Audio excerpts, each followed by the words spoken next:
Let's talk about imposter syndrome. Let me begin by saying I didn't know what imposter syndrome was until about 6 months ago. I spent 10 years in high tech not knowing anything about imposter syndrome. Imposter syndrome is this chronic feeling that you are somehow inadequate or not as good at your job as other people, despite the fact that that's just not true. Someone suffering from imposter syndrome experiences a chronic feeling of self-doubt and a constant feeling that they are somehow intellectually fraudulent.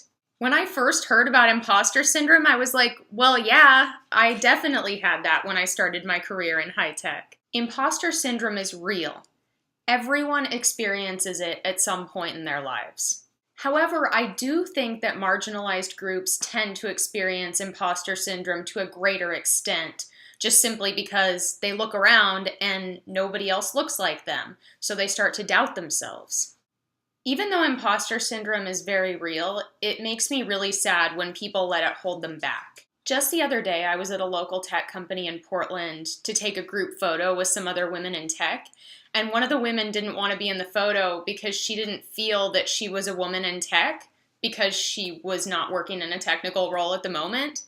I don't care if you work in marketing, I don't care if you work in sales, I don't care if you work in engineering.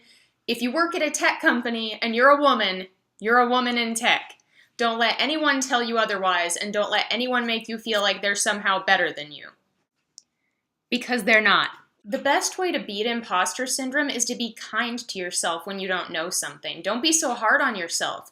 Chances are other people don't know either, and they'll be grateful when you ask a question because maybe they don't feel like they can be so honest and kind to themselves and open about what they don't know.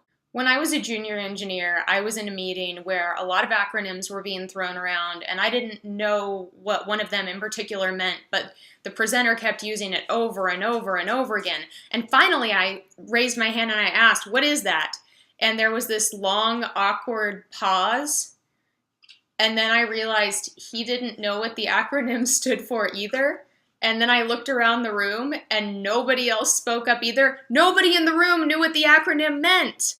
People love to pretend that they know what they're talking about, even when they don't, especially men in high tech. You made it where you are for a reason. You worked hard, you're smart, and you deserve to be there. So don't ever let anyone make you feel like you don't deserve it. When imposter syndrome starts to get you down, just remember that everyone in the room that you're in either has it or has had it at some point. You're not alone.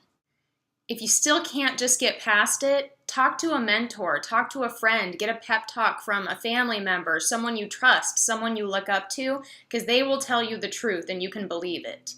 Recognizing in those moments of doubt that what you're feeling isn't necessarily a reflection of reality, but you're experiencing imposter syndrome, will help you break out of it and trust yourself and believe in yourself. Now get out there and kick some butt.